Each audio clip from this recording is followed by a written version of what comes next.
las medidas cautelares, habíamos comenzado tal vez por las más sencillas, las que no tienen mucha relación con el proceso penal en sí, porque más bien se vinculan con la acción civil dentro del proceso penal, que eran las medidas cautelares reales, las que ustedes ya estudiaron ya a propósito de los procesos civiles que estudiaron, principalmente en el juicio civil ordinario, ¿no? Procedimiento ordinario de mayor cuantía que es la regla general y que trata el estudio de estas medidas comúnmente denominadas precautorias. Hoy día podemos decir de que estas medidas precautorias eh, en definitiva, en definitiva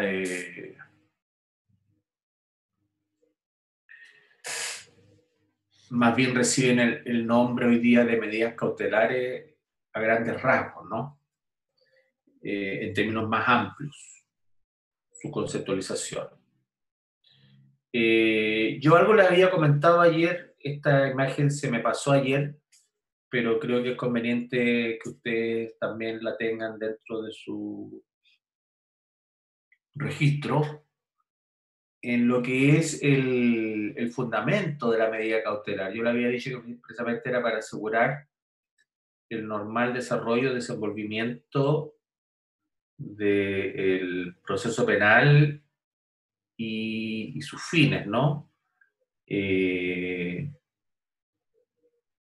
la verdad que la segunda parte de la definición en cuanto a su fundamento no debiera ser así, ¿ah? En cuanto a que se anticipe la ejecución probable de la sentencia.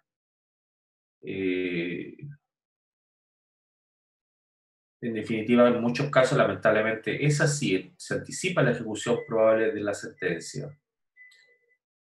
Eh, pero bueno, eso es una realidad que hay que asumir y en definitiva lo que se hace o lo que justificaría eventualmente esta anticipación de ejecución probable de la sentencia sería precisamente la circunstancia de que la persona va a ser condenada a una pena elevada de privación de libertad y que eventualmente podría fugarse, ¿no? En cuanto a los requisitos, yo le decía ayer, le hablaba del peligro de la mora, el periculum in mora, pero antes de ese requisito hay otro, que es la apariencia de buen derecho, fumus bonis iuris. Fumus bonis iuris. Se refiere a que el fundamento de la demanda o la acusación, en este caso la acusación, tiene tal grado de justificación que lo más probable es que puedan ser acogidas. O sea, dicho de otra manera, esta apariencia de buen derecho significa que la acusación, en este caso estamos hablando, diríamos, la formalización,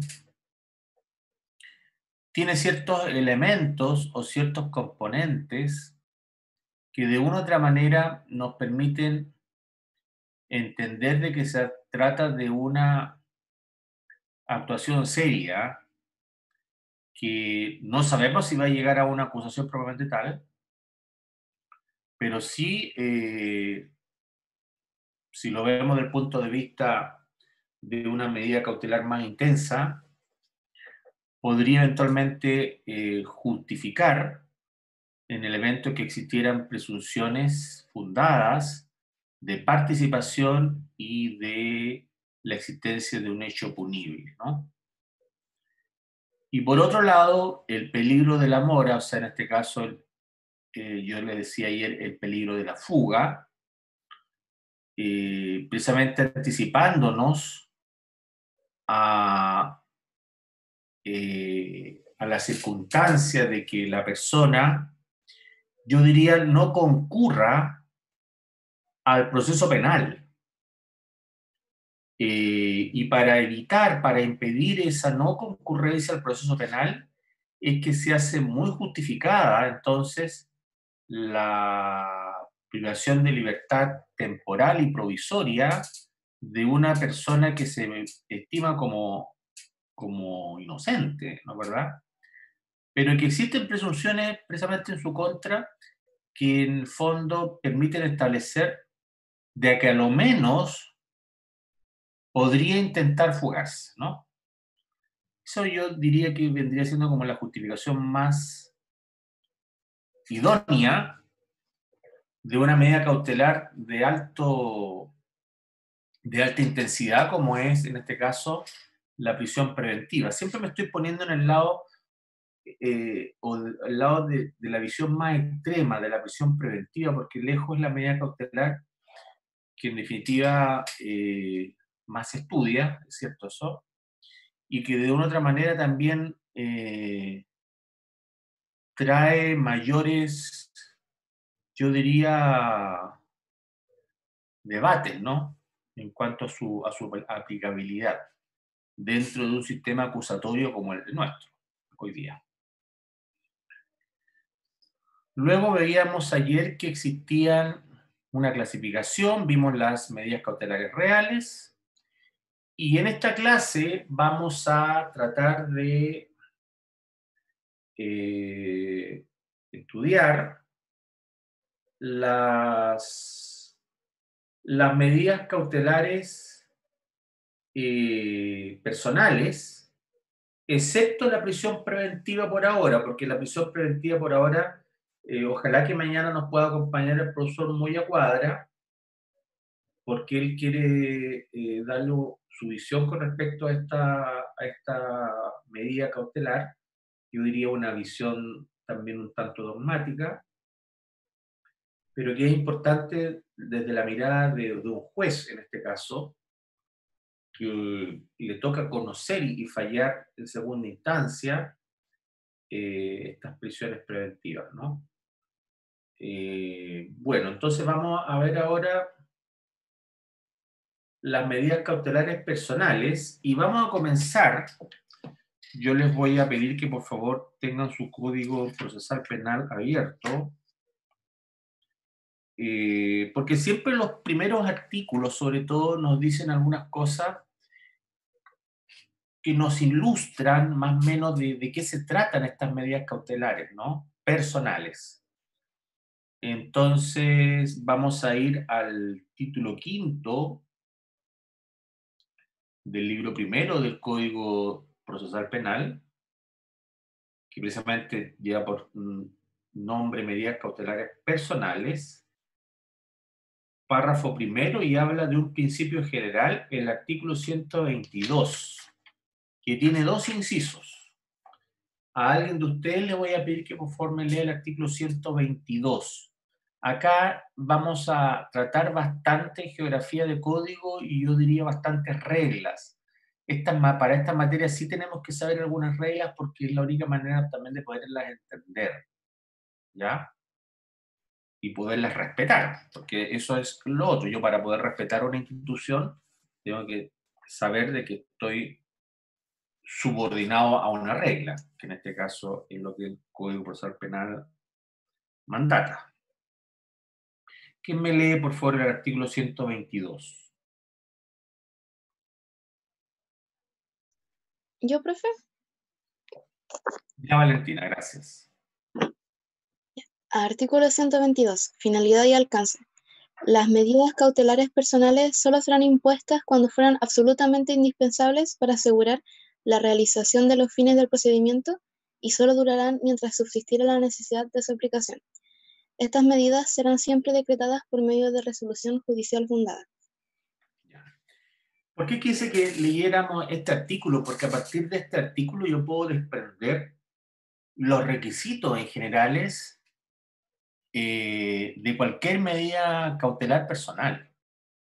Y ustedes ya se habrán dado cuenta de que no son requisitos menores, esos son requisitos, yo diría, que tienen un alto grado de profundidad, sobre todo para respetar, yo diría, los derechos del imputado. ¿Mm? Y voy a ir un poco más, derechos constitucionales. Porque de una u otra manera, cuando hablamos de medidas cautelares personales, estamos hablando de medidas que restringen o limitan la libertad de las personas.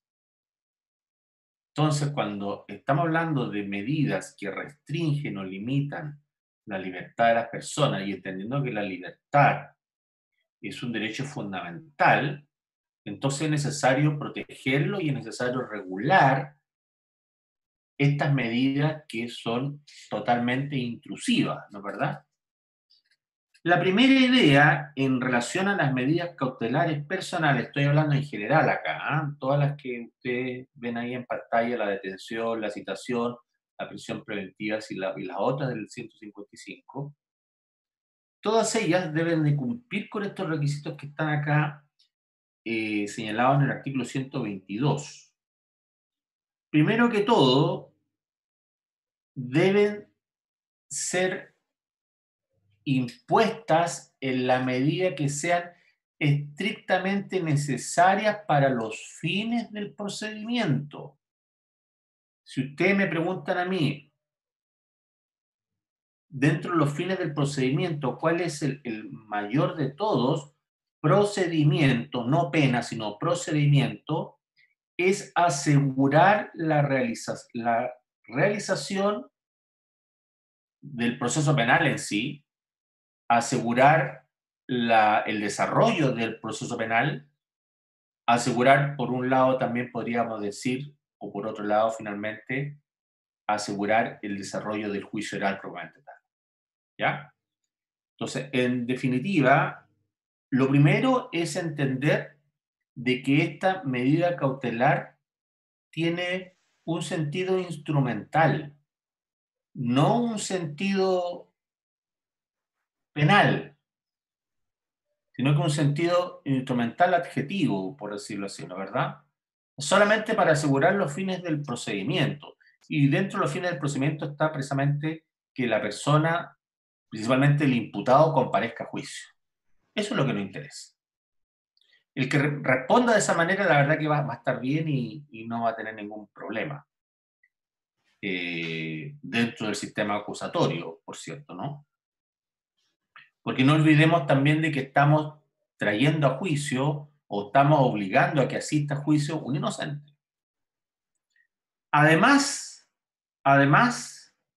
el otro elemento también es muy importante porque dice que la duración debe ser una duración, yo diría, corta en el tiempo. Dice el legislador una duración mientras subsista la necesidad de su aplicación. O sea, podría otro también decir, es una duración que está condicionada a un evento. O sea, lo vemos ya sea desde el punto de vista de un plazo o de un punto de vista de una condición. Estas medidas cautelares son esencialmente provisorias, por decirlo así. No son de una duración larga, no debieran ser de una duración lata, sino que están precisamente fueron creadas para que se practique la diligencia específica. Por eso que el legislador dice, mientras subsistiera la necesidad de su aplicación. Y finalmente, el inciso segundo nos lleva a otro tema que también es muy importante, que estas medidas cautelares personales deben ser decretadas judicialmente o deben de tener un sustento final de naturaleza judicial, por así decirlo. O sea, es el juez finalmente, es el poder, es un poder del Estado, el poder judicial, el que va a emitir la orden respectiva, que va a ordenar detener, que va a ordenar citar, que va a ordenar la prisión preventiva u otra medida de la del artículo 155. ¿Ya? Estas son reglas generales que ustedes tienen que tener en su mente a la hora de entender estas medidas cautelares personales. El artículo 122, la verdad que entonces me resulta muy importante porque me establece el principio general que yo tengo que aplicar en todo este orden de materias. Vamos a ir ahora al estudio de la medida cautelar, yo diría menos intrusiva, la más tenue. Podría decir en otro contexto, la más natural dentro del proceso penal, que en mi opinión debería ser la regla general siempre. ¿Ya? Digo la más natural porque en definitiva es la que se condice con cualquier proceso en definitiva. Y me refiero a la citación.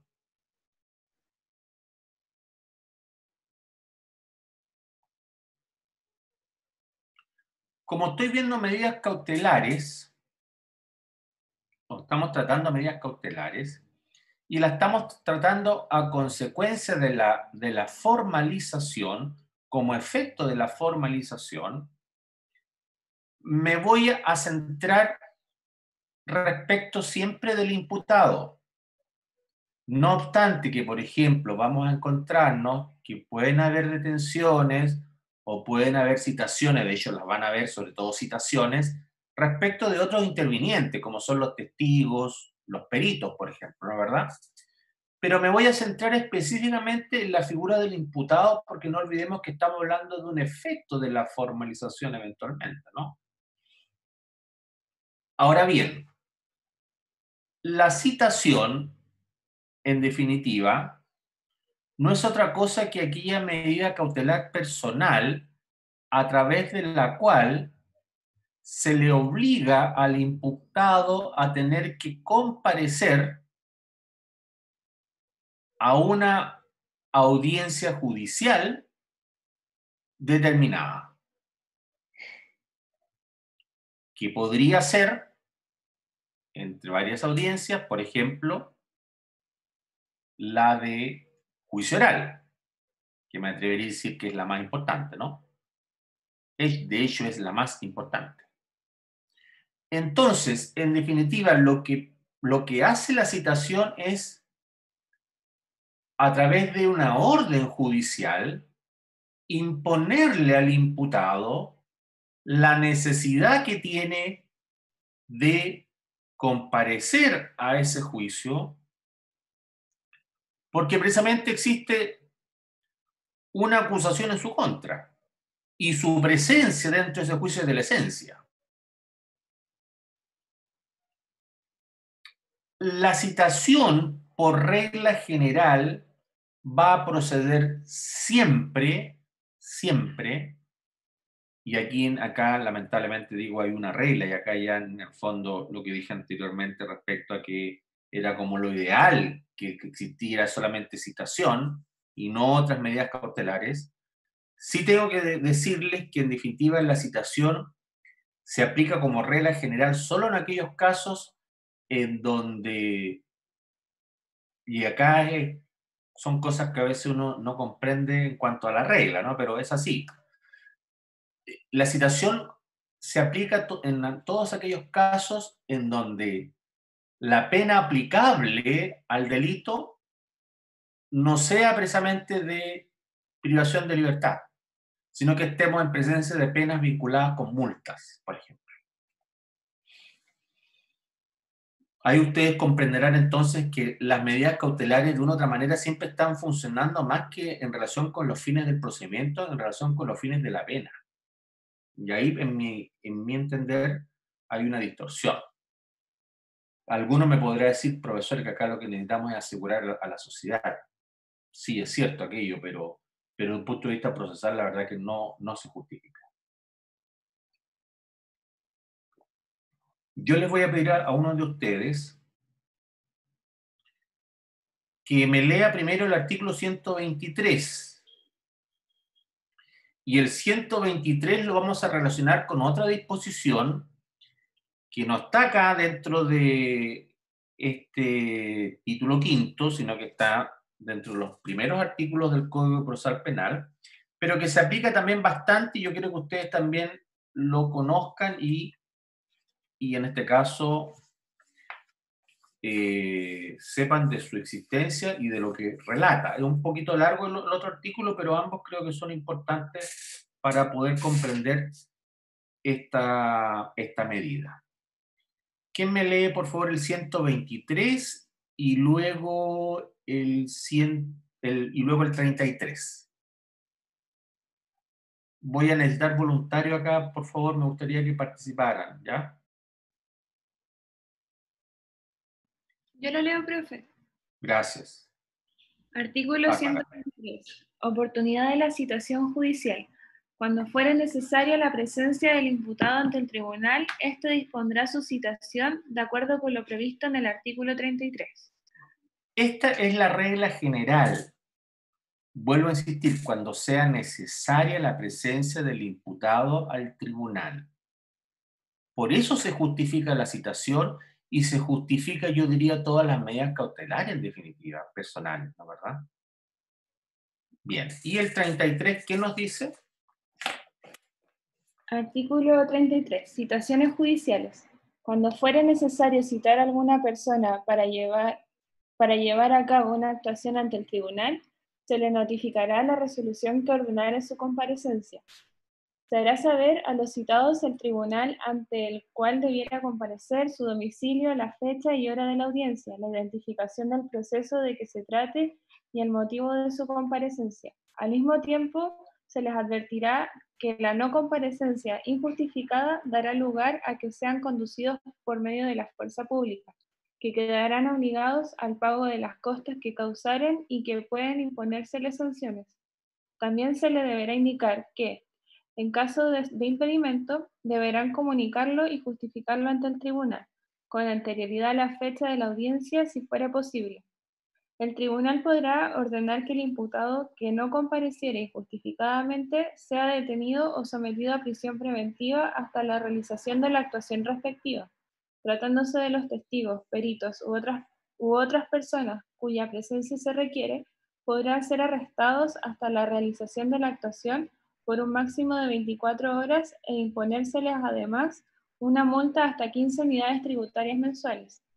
Si quien no concurriere injustificadamente fuera el defensor o el fiscal, se le aplicará lo dispuesto en el artículo 287. Bien. Gracias, Bárbara. Si ustedes se fijan, esta disposición es bastante amplia, o sea, no tan solo se está refiriendo al imputado, sino que se refiere a otro interviniente, inclusive en el inciso final se refiere al defensor o al fiscal. ¿Qué me interesa a mí acá de la mirada de la medida cautelar, no es verdad? Más allá de las otras figuras que acá se mencionan como sanciones de naturaleza más bien administrativa, como en el inciso final. Voy a partir por el inciso final para que ustedes sepan de qué se trata. Si habiendo sido, en este caso, citado a una audiencia el defensor o el fiscal y estos no comparecen justificadamente, lo que dice la norma es que el juez podrá, en este caso, aplicar una suspensión del ejercicio de la profesión hasta por 2 meses. ¿Ya? Pero a mí lo que me interesa particularmente es la circunstancia de entender que acá, primero que todo, estamos hablando de citaciones judiciales, o sea, tiene un apellido. Volvemos atrás a lo que nos decía el primer artículo que examinamos, el 122, donde en su inciso segundo nos decía que estas medidas cautelares debían ser decretadas judicialmente. Entonces acá cumplimos con el requisito, citaciones judiciales, o sea, emanan de un tribunal. Ahora bien, si ustedes se fijaron, esta orden que emana de un tribunal debe ser debidamente notificada. ¿Por qué se preguntarán ustedes que debe ser debidamente notificada? Y además debe de señalar el domicilio del tribunal al cual debe de concurrir la persona. Y otros datos más, como la fecha y hora de la audiencia, la identificación del proceso y el motivo de la comparecencia. ¿Por qué creen ustedes que debe de ser tan detallada esta citación de la lectura? ¿Qué pudieron desprender ustedes de la lectura del 33? ¿Por qué creen ustedes que debe ser detallada, precisa la citación? Partiendo por la notificación, ¿no es verdad? O sea, el emplazamiento, propiamente tal.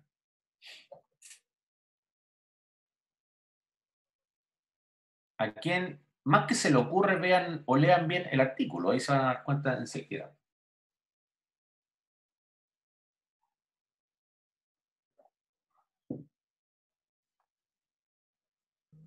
Profesor, podría ser ¿Sí? porque la presencia del imputado es de la esencia del proceso y también por la cantidad de Ya, sanciones que siguiendo hay esa en el lógica. artículo.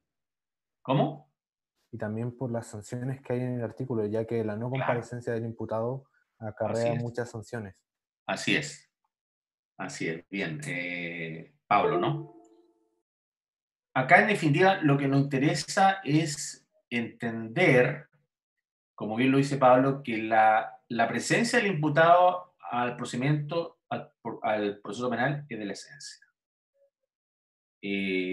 A las audiencias, a cada una de las audiencias, a la mayoría yo diría que va a ser de la esencia. Y lo segundo, como bien también lo dice Pablo, que si la persona no comparece, va a ser sancionada.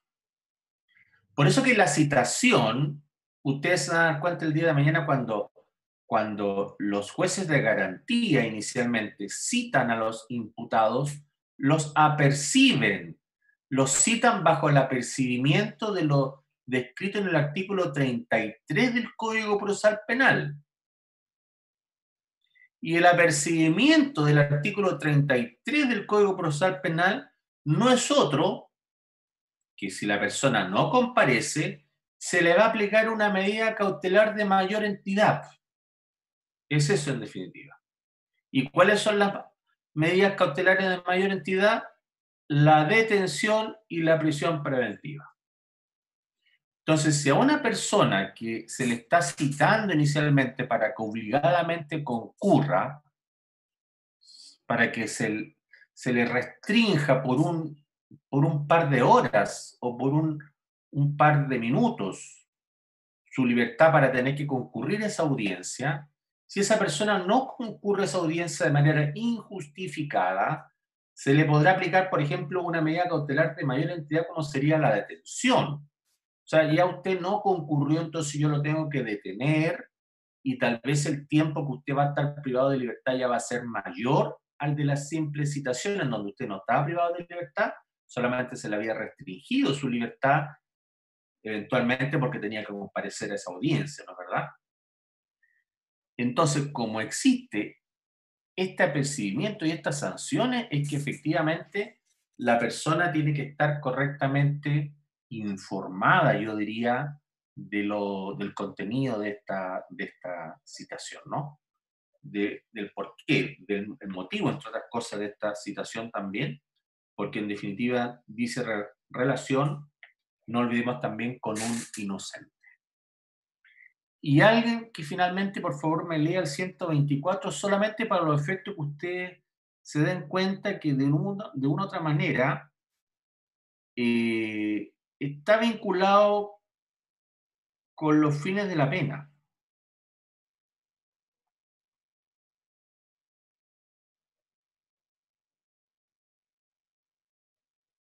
El 124, por favor.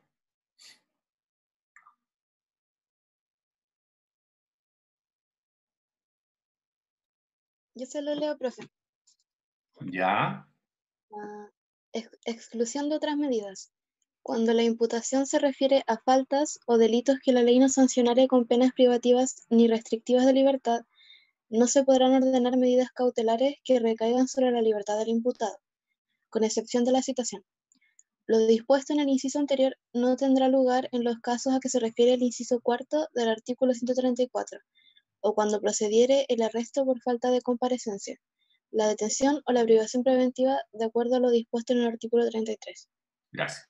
Si ustedes se fijan, es el 124, inciso primero, el que me está diciendo, en definitiva acá, me está dando la pauta, ¿no? Porque me está diciendo que en aquellos casos que se refieren a faltas o delitos que no sean sancionados como penas privativas ni restrictivas de libertad, no se podrán ordenar medidas cautelares que recaen sobre la libertad del imputado con excepción de la citación.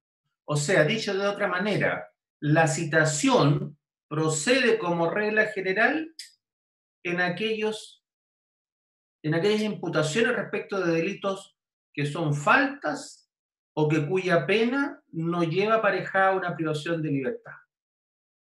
Entonces, eso es lo que en definitiva resulta criticable desde el punto de vista de la instrumentalización de estas medidas cautelares, o sea, o de la justificación de estas medidas cautelares, porque estas medidas cautelares deben justificarse en cuanto a los fines del procedimiento y no en cuanto a los fines de la pena. No sé si me están entendiendo, me están comprendiendo esto que estoy señalando, porque es muy importante. ¿Mm? ¿Se entendió, no? Los noto hoy día tímidos, como que no quieren participar, como que están con sueño, no sé. ¿Catalina se entendió? Sí, profe, yo sí lo entendí. Ya. Bien. ¿Alguna pregunta hasta ahora? Continuamos entonces. Vamos a ver ahora la detención. La detención es una medida cautelar personal que se relaciona con la privación de libertad del imputado por un periodo de tiempo muy definido y que tiene por único fin poner a la persona a disposición de el juez respectivo, en este caso los tribunales de justicia preferentemente. Podríamos agregar que en algunos casos podría ser ante el Ministerio Público, pero yo me quedaría que tiene como fin precisamente poner a disposición a la persona ante el Tribunal de Justicia respectivo, en este caso los juzgados de garantía preferentemente, podría ser el Tribunal Oral en lo penal cuando estemos en presencia de audiencias de juicio oral. Pero la regla general es que van a ser los tribunales de garantía ante quienes estas personas van a comparecer privadas de libertad. O sea, es una privación de libertad muy, pero muy limitada, según vamos a ver ahora.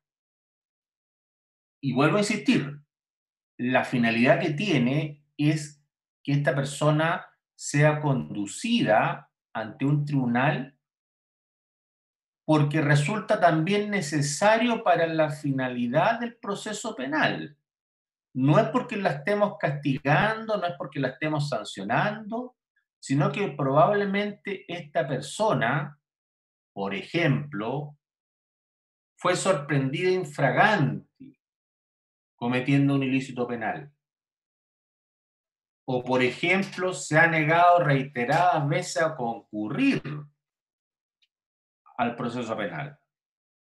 Entonces son hechos que justifican su comparecencia forzada, porque eso es una comparecencia forzada ante un tribunal para que de una u otra manera se realice la audiencia o se realice la actuación procesal que debe de, en este caso, practicarse, ¿no? Dicho esto, entonces, vamos a entrar al análisis ya más profundo de lo que es la detención en sus articulados, ¿no? Esta es una materia ya mucho más reglada, que como es reglada, la verdad que requiere de un análisis ya, yo diría, más exhaustivo. Lo que primero tendríamos que decir de la detención, yo diría, es que existe una suerte de clasificación entre la detención que proviene de un órgano administrativo y la detención judicial propiamente tal.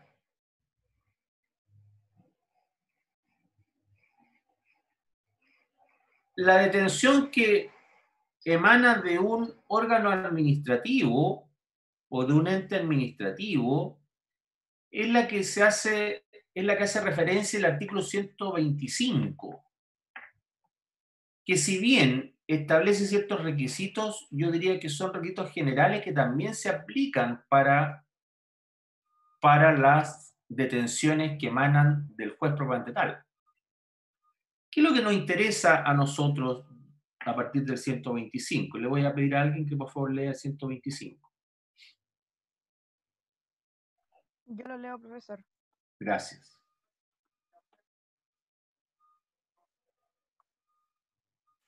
Artículo 125. Procedencia de la detención. Ninguna persona podrá ser detenida sino por orden de funcionario público expresamente facultado por la ley y después que dicha orden le fuera intimada de forma legal, a menos que fuere sorprendida en delito flagrante y en este caso para el único objeto de ser conducida ante la autoridad que corresponde. Claro, acá en definitiva, ante la pregunta, la detención que emana de un órgano administrativo, por ejemplo, la autoridad pública, un alcalde, por ejemplo, un intendente, en ciertos casos, un gobernador, podría ordenar detener a una persona, pero ¿qué es lo que le están exigiendo a esta autoridad administrativa? Le están exigiendo de que necesariamente esta orden debe ser previamente intimada, o sea, no es cualquier orden, tiene que ser una orden, pero muy justificada. Y la intimación, para que ustedes sepan, es poner en conocimiento a la persona que está siendo afectada por esta detención de los motivos de su detención. No puede llegar de una persona, digámoslo así, por muy autoridad que sea, disponer que otra quede privada de libertad y que quede en estricto secreto la justificación de esa privación de libertad momentánea. Por muy momentánea que sea, tiene que ser debidamente comunicado los motivos a la persona que está siendo afectada de esa medida cautelar. Y lo segundo, si ustedes se fijan, debe ser puesta de inmediato, a disposición, en este caso, de la autoridad correspondiente. Y cuando hablamos de la autoridad correspondiente, claramente aquí vamos a encontrar a dos autoridades. Una va a ser el Ministerio Público y siempre lo serán los tribunales de justicia. En este caso, el juez de garantía. O sea, si yo tomo la decisión, por ejemplo, hablemos de una toma, por ejemplo, ¿no? Y yo, alcalde, le ordeno a la fuerza pública que detenga a estas personas, además de estar justificada la detención y además de, en este caso, de señalar a las personas los motivos del por qué se le está deteniendo, esta policía debe de poner de inmediato a disposición a estas personas, o del fiscal o de los tribunales de justicia en este caso. ¿Entienden? Porque de lo contrario la detención va a ser calificada como ilegal. Si ustedes me preguntan qué detención podría ser calificada como ilegal o sería proclive a ser calificada más ilegal de todas, precisamente son las detenciones que emanan de la autoridad administrativa. Porque se entiende que las detenciones judiciales, por cierto, generalmente cumplen con los requisitos, ¿no? Y también, por otro lado, las detenciones de los delitos infraganti, que también a veces, en algunos casos, se discute la flagrancia, y como se discute la flagrancia, determina que no era flagrante, entonces la detención cae por su peso y se transforma en detención ilegal. O sea, si nos estamos dando cuenta, el sistema acusatorio exige requisitos. No es llegar y sorprender a una persona y decir, usted venga para acá porque no está cumpliendo. No olvidemos que todas las personas, todos los ciudadanos en el fondo, somos inocentes. No podemos llegar y ser apresados o se nos puede restringir la libertad así nomás. La autoridad tiene que cumplir con requisitos. ¿Alguien me quería hacer una pregunta? Sí, yo quería hacerle una pregunta. Lo que pasa es que aquí se encontraría el fundamento a aquellas guardias, porque hay comunas en Santiago que tienen como guardias municipales, por decirlo. Sí. Ellos serían como un órgano administrativo que por orden del alcalde se les encarga el resguardo de... O sea, ellos podrían hacer una detención, eso hoy. Sí, lo que ocurre ahí, que claro, ahí está la figura un tanto controvertida, porque estas personas generalmente están, yo diría que en tierra de nadie. Ahora último se le ha dado un poco más se le ha dado un poco más de facultades, ¿no? Pero acá lo que se ha pretendido hasta ahora es no confundir la figura del guardia municipal con la figura de las policías. O sea, el guardia municipal preferentemente va a estar para ciertas circunstancias que se relacionan con labores de vigilancia, pero no con las circunstancias de que yo estoy señalando ahora, ¿me entienden? O sea, el alcalde tiene que derechamente dar cuenta a las policías de estos hechos. Esa es la regla general. O sea, no me atrevería a decir por ahora que los guardias de seguridad estarían facultados para detener a alguien por mucha orden que emane del alcalde, por ejemplo. Porque se corre un riesgo y efectivamente esa detención va a ser declarada ilegal, lo más probable. ¿Mm? Y en ese escenario, entonces, las policías sí cumplen el rol fundamental, el rol constitucional por lo demás. Tienen un rol constitucional, tanto Carabineros de Chile como la Policía de Investigaciones, y en ese escenario, entonces, son ellos los que tienen que recibir estas órdenes e intervenir. ¿Ya? Eso es lo que les puedo señalar. Profesor, Sí. yo tengo una duda. Tiene que ver con un poco con el delito flagrante, no sé si precisamente con esto, pero sí un poquito parecido. El delito, cuando una persona descubre a una persona en delito flagrante, ¿esa persona sigue teniendo su presunción de inocencia? Siempre. Ah, Siempre. Lo que ocurre es que en caso de flagrancia, para que el sistema sea lógico, ¿no? En caso de flagrancia, y el delito podría ser menor, se va a permitir un procedimiento simplificado inmediato, en algunos casos, ¿ya? Entonces ahí la persona va a ir a juicio de inmediato. Y si resulta condenada, bueno, ahí pierde su calidad de inocente, ¿no? ¿Verdad? En mi opinión, eso debería de ser siempre, porque la flagrancia a veces es tan evidente que tú efectivamente perdiste probablemente tu inocencia en el momento en que incurriste en el ilícito porque te sorprendieron con las manos en la masa, por así decirlo, ¿no? Entonces tampoco se trata de justificar lo injustificable a veces, ¿no?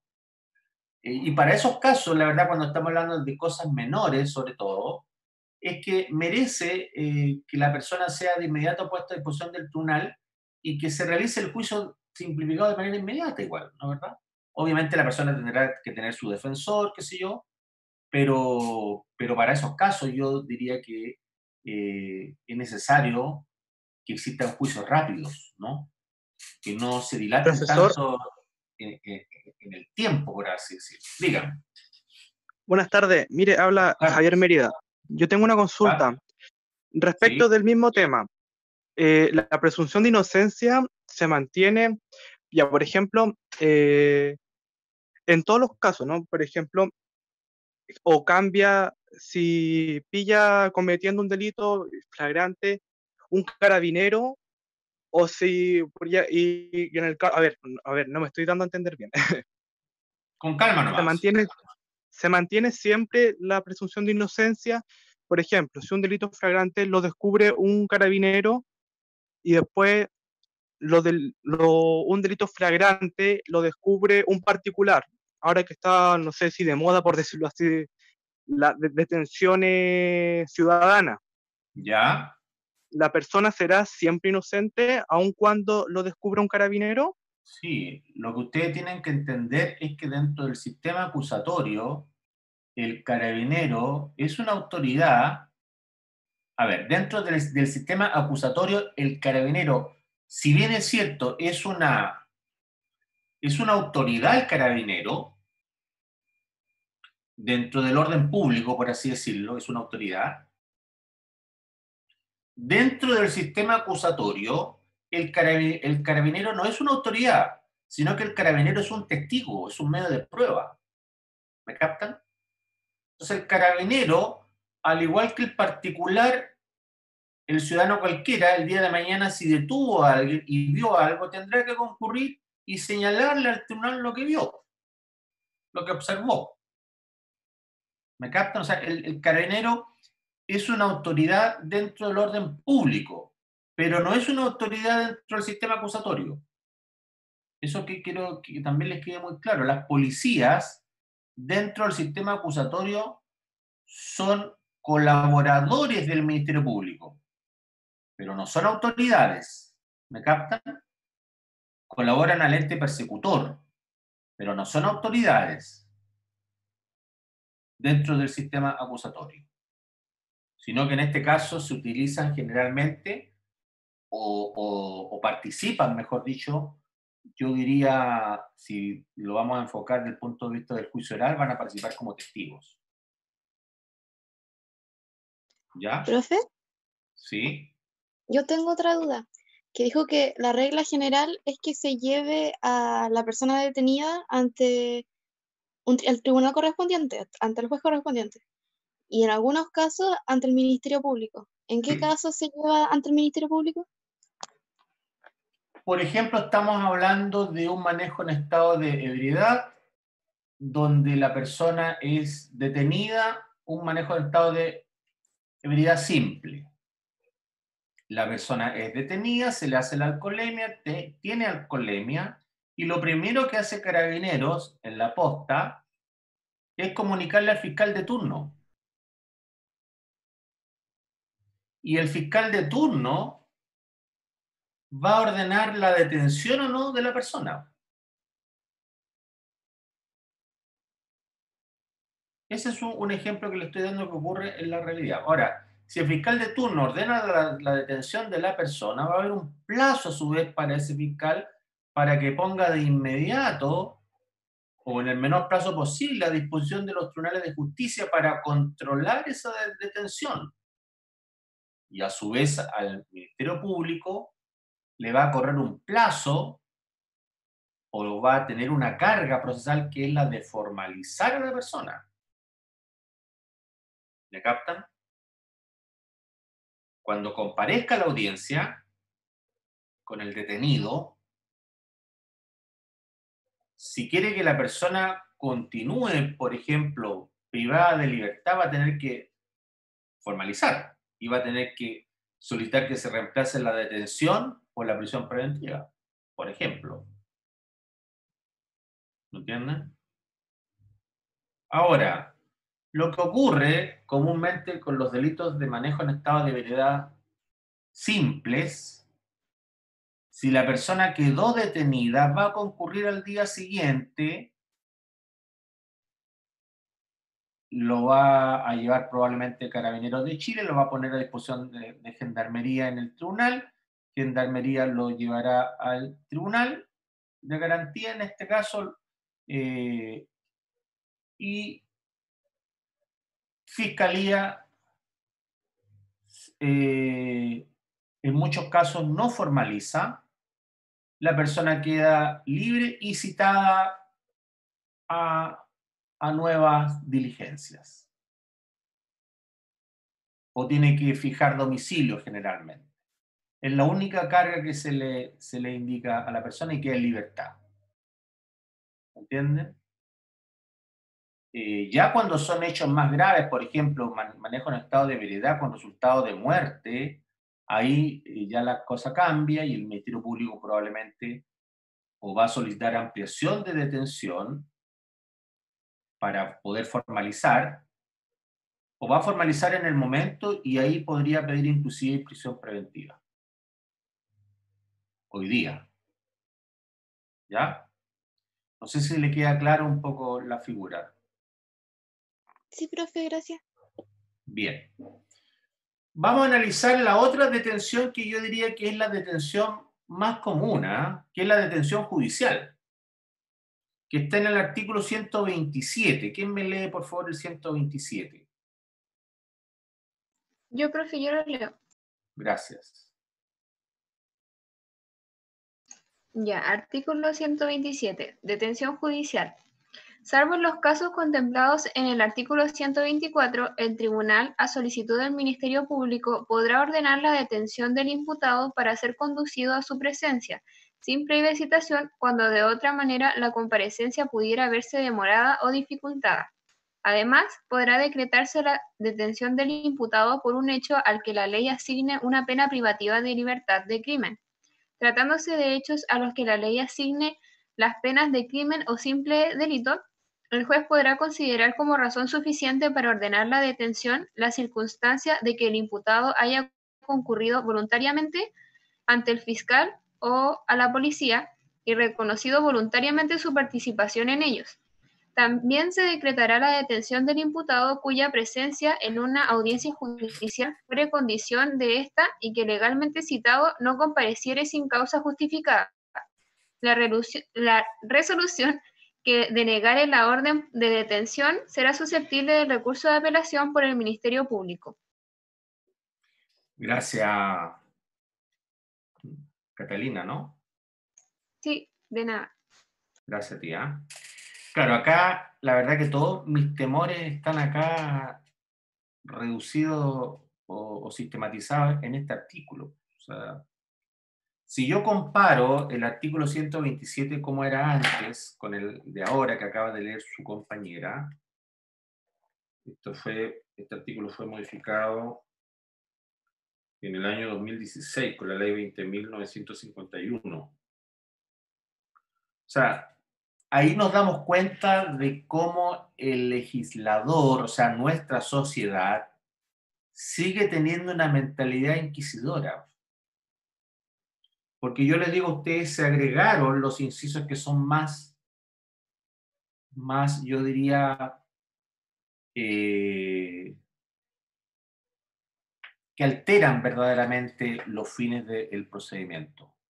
Y nos vamos más a los fines de la pena, lamentablemente. ¿Ya?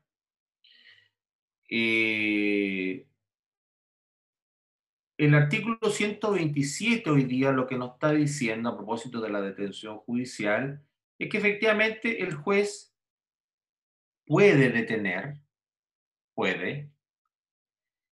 y la detención, en mi opinión acá, me parece un tanto grave, ¿no? El hecho, voy aquí a leer el inciso cuarto, el inciso tercero, perdón, dice, tratándose de hechos a los que la ley asigne las penas de crimen o simple delito, el juez podrá considerar como razón suficiente para ordenar la detención la circunstancia que el imputado haya concurrido voluntariamente ante el fiscal o la policía y reconocido voluntariamente su participación en ellos. O sea, acá, en mi opinión, es como que no estamos entendiendo mucho cómo opera el sistema. O sea, yo imputado voy allá y confieso. Esa confesión, en el fondo, le da tanto mérito para poder detener a una persona. Esa es la pregunta, ¿me entienden? Conforme a la regla, hoy día sí. Pero la pregunta es, ¿esa confesión me servirá en el juicio oral hoy día? La verdad que no debiera de servir. No debiera de servir la confesión del imputado. ¿Entienden? De hecho, existe una prohibición de autoincriminarse. Entonces, si yo analizo esta regla, la verdad que no tiene sentido. Fue incorporada ahora último, en el 2016. Antes esta regla no existía. Y seguimos entonces pensando en crímenes o simples delitos, o sea, teniendo en nuestra mente la pena. Es la pena la que importa para poder yo aplicar la medida cautelar respectiva.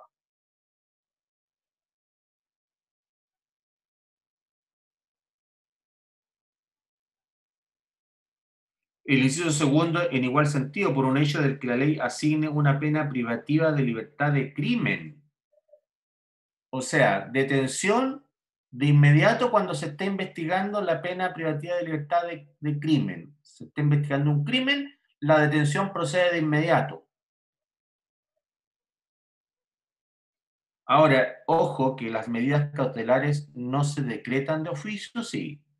Las medidas cautelares tienen que ser pedidas. ¿Quién las pide en este caso? El Ministerio Público. ¿Ya?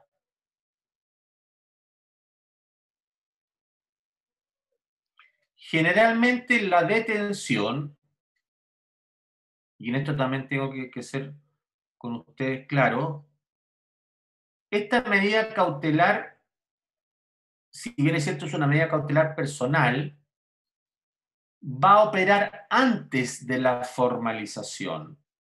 Es la única medida cautelar que me atrevería a decir que opera antes o produce sus efectos antes de la formalización. Porque ustedes me podrán decir, pero profesor, si el sujeto está formalizado, y si está formalizado está presente en la audiencia, ahí ya yo no lo voy a detener, pues. ¿No es verdad? Lo que voy a hacer en ese caso va a ser, o lo voy a dejar citado para otra audiencia, o derechamente voy a pedir otras medidas cautelares como las del 155, la prisión preventiva.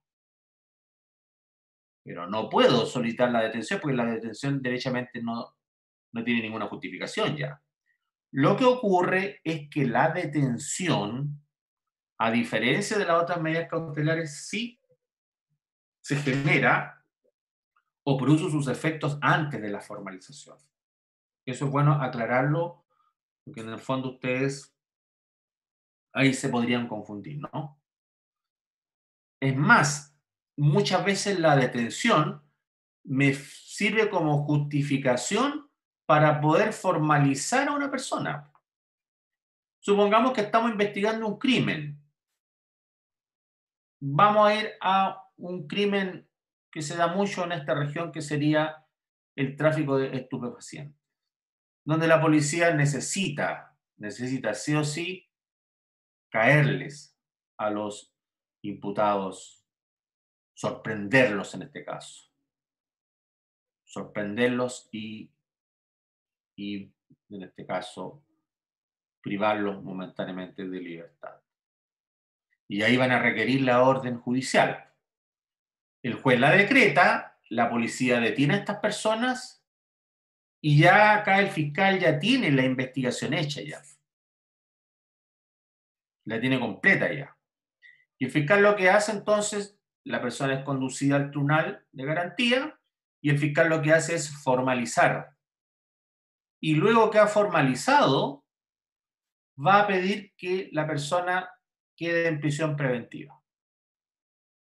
Si ustedes se fijan, estamos hablando de situaciones que se relacionan siempre con el proceso. ¿Me entienden? Con el proceso. Ahora, si ustedes me dicen hoy día, pero profesor, resulta que esa persona que está siendo investigada por un tráfico de estupefacientes, tiene domicilio conocido, no existe peligro de fuga.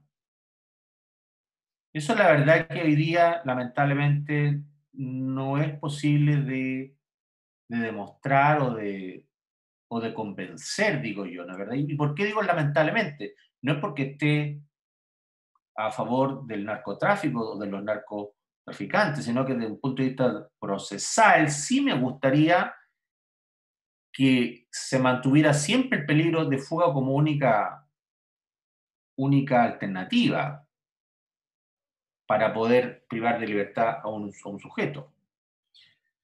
Entonces, en estos casos que son graves, porque verdaderamente son graves, y estamos hablando por lo demás de efectivamente crimen muy organizado, porque eso es lo otro, estos delitos se relacionan con crímenes muy organizados, es ahí entonces en donde sí se hace necesario, puse este ejemplo extremo, ¿no es verdad?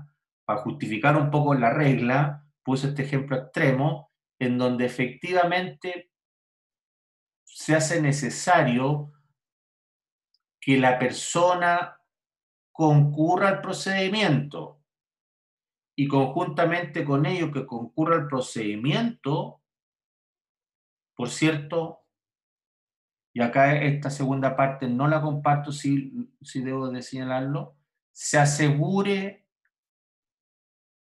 la seguridad de la sociedad toda. Eso lo vamos a ver después cuando veamos prisión preventiva. Yo me quedaría solamente con la necesidad de asegurar que la persona comparezca al procedimiento. Hay una figura que no está, yo diría, derechamente tan desarrollada dentro de nuestro proceso penal actual, que es la fianza. Más lo estaba en el sistema inquisitivo que el que existe ahora. Claro, lo estaba más en el sistema inquisitivo porque en el sistema inquisitivo todas las personas quedaban privadas de libertad y requerían una fianza para poder quedar libres, ¿no? Hoy día no. ¿Por qué digo esto? Porque en otros sistemas, como por ejemplo el americano, la mayoría de los delitos son excarcelables. O sea, se fijan fianzas y la persona queda libre. Ese sistema no funciona acá en Chile. Ahora ustedes me preguntarán cómo lo hacen los americanos para impedir que las personas queden libres. Simplemente fijando fianzas elevadísimas, ¿no? Imposibles de pagar en algunos casos.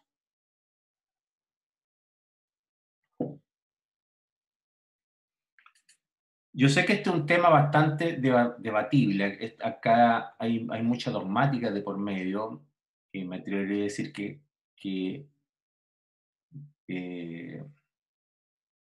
rebasa el derecho procesal en sí, el tema de las medidas cautelares.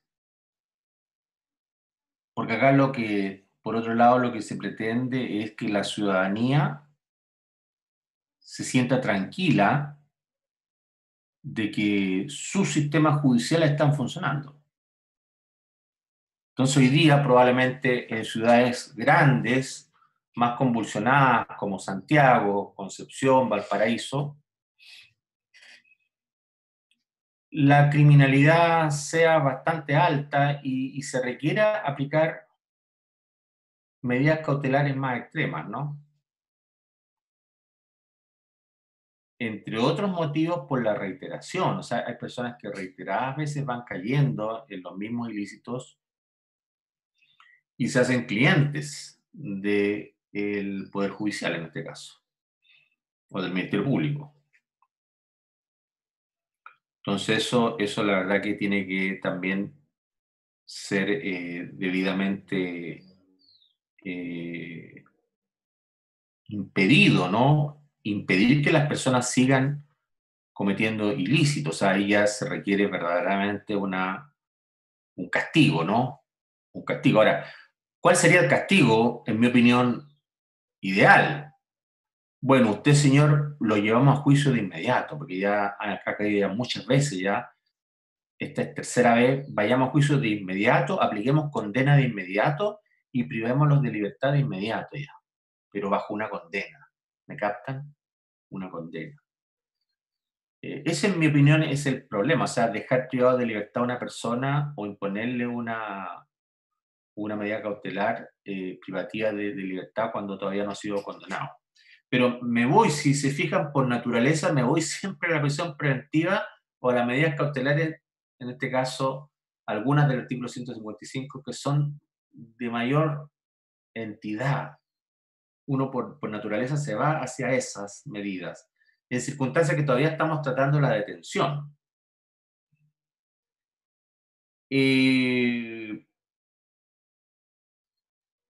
La detención también puede ser decretada por cualquier tribunal de la República en la medida que se haya cometido un ilícito penal dentro de las dependencias del tribunal. Por ejemplo, ocurre un delito de lesiones menos graves dentro de un tribunal civil. Puede tener en este caso el juzgado en lo civil. ¿Qué obligación tendrá así? Ponerlo de inmediato a disposición o del fiscal o del tribunal del crimen competente. ¿Entienden?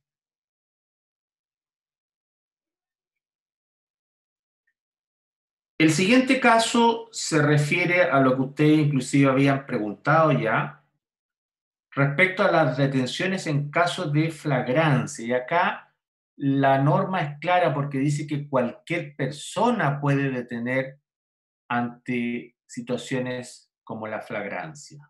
Inclusive, vamos a ver a continuación que el legislador estableció, regló, cuáles son esas situaciones de flagrancia. Y eso también a nosotros nos indica de que a nuestro legislador le gusta arreglar las cosas, para bien o para mal. Le gusta definir cosas, que quede todo bien circunscrito, qué sé yo, cosa que no hayan dudas, pero la verdad, le soy súper sincero, en la medida que uno va avanzando en el conocimiento de estas materias, se van dando cuenta que siempre van a quedar cosas afuera. Es imposible regular o arreglar todo. Y en mi opinión, y acá estoy a lo mejor emitiendo opiniones ya más personales que tienen que ver con dogmática, en mi opinión, los sistemas acusatorios no se justifican tanto o no funcionan tanto con reglas, sino que funcionan más bien con estándares en la medida que los jueces tengan una mayor amplitud para poder, en este caso, aplicar la norma conforme al caso concreto. Y simplemente a los jueces lo que se les debería dar son pautas o términos generales como los que hemos visto anteriormente, ¿no? ¿Me entienden? Y no estas reglas tan específicas como por ejemplo ocurre en casos de la flagrancia. El ciudadano común, ¿qué tiene que hacer en este caso? Entregar inmediatamente al aprendido a la policía, al Ministerio Público o a un tribunal de la República. No puede quedarse con el aprendido, obviamente, ¿no es verdad? Porque si no se transforma en secuestro. Yo que tenía muy buenas intenciones, resulta que yo le quiero aplicar de inmediato un castigo a este sujeto y lo llevo para mi casa y lo tengo ahí un tiempo. Obviamente que ahí ya se desnaturaliza completamente la detención, ¿no es verdad? Y se transforma en un secuestro, o sea, en un delito penal. Los agentes de la policía también pueden detener, en este caso de forma inmediata, cuando presencien la flagrancia. Y tienen la obligación, sí, al igual que los ciudadanos comunes, de poner de inmediato a disposición al detenido ante el Ministerio Público o ante los tribunales de justicia. ¿El procedimiento cuál es? Yo, policía, detengo a una persona, me tengo que poner de inmediato en comunicación con el fiscal de turno. Todos los carabineros saben ya cuál es el fiscal de turno y tienen que tener contacto permanente con el fiscal de turno. Y el fiscal de turno va a decidir qué se hace con el detenido. si queda registrado su domicilio simplemente y luego es liberado, o es llevado ante un tribunal de la República, en este caso ante el juez de garantía.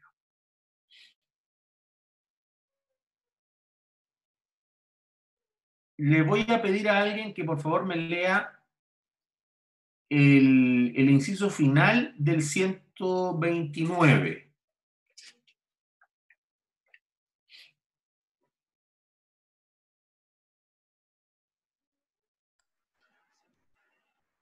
Lo leo, profe. Gracias. Dice, en los casos de que trate este artículo, la policía podrá ingresar a un lugar cerrado, mueble o inmueble, cuando se encontrare en actual persecución del individuo o quien debiere detener, para practicar la respectiva detención. En este caso, la policía podrá registrar el lugar e incautar los objetos y documentos vinculados al caso que dio origen a la persecución, dando aviso de inmediato al fiscal, quien los conservará. Lo anterior procederá sin perjuicio de lo establecido en el artículo 215. Perfecto. O sea, si ustedes se fijan, ¿y por qué quise que leyeran esta parte final? Porque en definitiva, acá nos damos cuenta cuando hay prioridades de derechos, ¿no es verdad? En estos casos donde hay flagrancia, la persecución penal está por sobre derechos fundamentales vinculados con la intimidad, vinculado con la propiedad privada, porque se puede registrar inclusive, ¿no? Ahora, cuestión diferente es si la detención es declarada ilegal.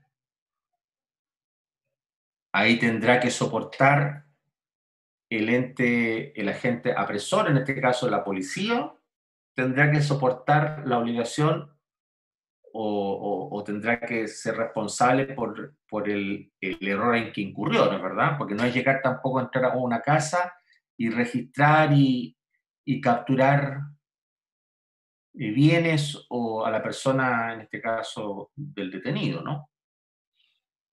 Entonces, lo que les quiero decir con esto es que sí las policías tienen que actuar de manera muy profesional, sí, tienen que actuar de manera muy profesional. ¿Ya? No sé si hay alguna pregunta hasta ahora en relación con lo que estamos viendo. Profesor, ¿Sí? yo tengo dos dudas. ¿Ya? La primera, todavía no entiendo completamente qué consiste la detención judicial. En esencia es que la persona es privada de libertad en el espacio temporal, por así decirlo, en que es llevada a juez de garantía, ¿no? Sí. Entonces, en el artículo 127, ¿cómo el juez va a ordenar la detención si ya fue llevado al juez? ¿Me entiende la pregunta? La entiendo completamente. Lo que ocurre, y aquí para que ustedes entiendan cómo opera el sistema. El Ministerio Público está investigando, ¿ya? Voy a poner el mismo ejemplo del tráfico de estupefacientes. Está investigando una red de traficantes, ¿no es verdad? Hasta que finalmente ya cuenta con todos los elementos que le permiten a lo menos inicialmente demostrar de que sí efectivamente tal o cual persona está dentro de esa red y que debería ser formalizada, yo diría, ¿no? Y entonces lo que le pide al juez es que decrete la detención de la persona. Entonces el juez autoriza la detención de la persona. Y aquí viene la parte que yo creo que a ti te interesa, o a usted en general le interesa que quede claro, muy claro, del por qué la persona tiene que concurrir nuevamente al tribunal, pues. Porque no olvidemos que el tribunal de garantía se transforma en un verdadero juez de amparo. Porque ¿qué podría haber ocurrido en la detención? Tú mismo, Pablo. Que se hayan vulnerado garantías del imputado. ¿Como cuáles? Por ejemplo, que haya sido golpeado. Claro, la en seguridad personal en este caso. O sea, no es tampoco llegar y porque en el fondo yo te sorprendí en algo que yo creo que es un ilícito, y tengo muchas pruebas probablemente, pero no por eso yo te voy a aplicar castigo, ¿me entiendes o no? Y castigo que va en contra de la persona, castigo físico en este caso, apremios físicos, eso es lo que se pretende evitar, los apremios físicos, que muchos apremios físicos lamentablemente existieron en el sistema inquisitivo. Y eso es lo que hoy día no debiera de ocurrir. Por eso, si bien es cierto, claro, tú no lo comprendías porque la orden emana del mismo juez, ¿no? ¿Verdad? Entonces, ¿para qué va a volver el detenido donde el juez? Tiene que volver donde el juez, porque el juez tiene que observarlo, tiene que verlo, en qué condición está, ¿no es verdad? Y tiene que volver también donde el juez, porque lo más probable es que el Ministerio Público solicite la detención no tan solo para pasearlo ante el juez, sino que va a pedir la detención para formalizarlo. Y una vez que lo formalice, comienza una investigación seria propiamente tal, o más que seria, yo diría comienza una investigación formal propiamente tal, esa es la palabra, y luego ahí probablemente va a reemplazar la detención por la prisión preventiva. ¿Entienden?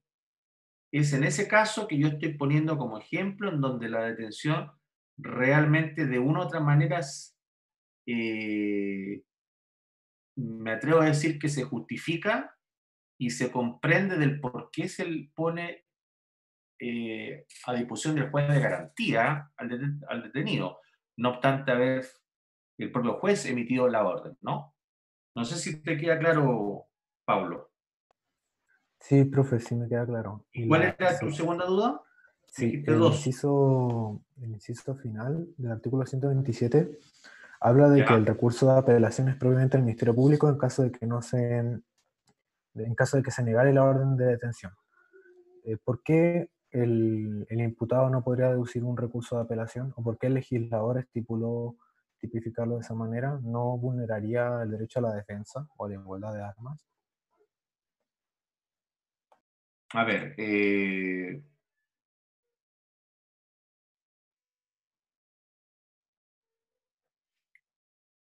tú me dices el 127, Sí, inciso, el último, que dice: la resolución que denegare la orden de detención será susceptible del recurso de apelación por el Ministerio Público. Entonces se claro, en entiende el que el fondo, imputado no es puede que deducir recurso de apelación. lo que pasa es que no olvides tú que la denegación de la detención no causa perjuicio al imputado.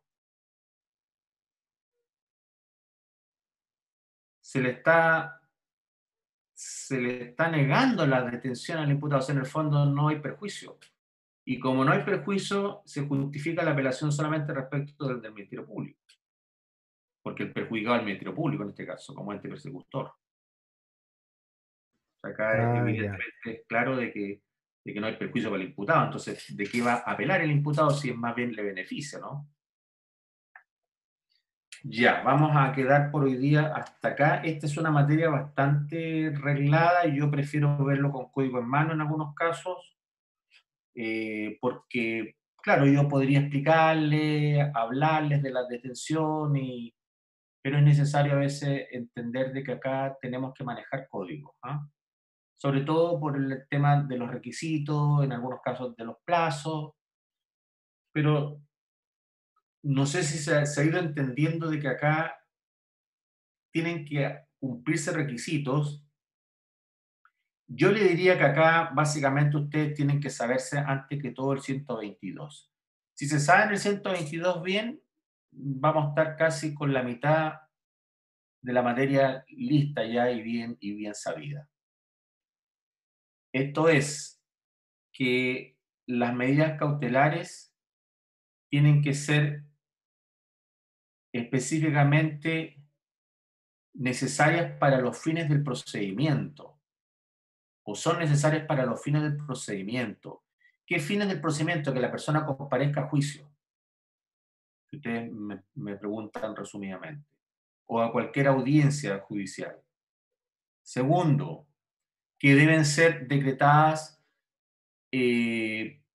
por un espacio determinado de tiempo, o sea, estrictamente deben ser decretadas mientras sea necesaria la aplicación de la medida. Esa necesidad está vinculada a un espacio de tiempo muy reducido, yo diría. Que se practique la diligencia, por ejemplo, que se realice la audiencia, etc. Y tercero, la orden judicial. Y dentro de la orden judicial, ¿qué me va a importar siempre a mí también? Que sea correctamente intimada, o sea, en el fondo, la intimación, claro, se exige más bien a la detención por vía administrativa, pero la resolución judicial que decreta la detención también tiene que ser puesta en conocimiento por parte de los policías que están deteniendo por orden judicial a los detenidos. Y vamos a ver mañana que los detenidos tienen derechos, y esos derechos tienen que ponérsele en conocimiento al momento de la detención. Artículos 93 y 94 del Código Procesal Penal. ¿Ya? Quedamos hasta acá por hoy día. Que estén bien, ¿ah? Hasta mañana. Chao. Gracias.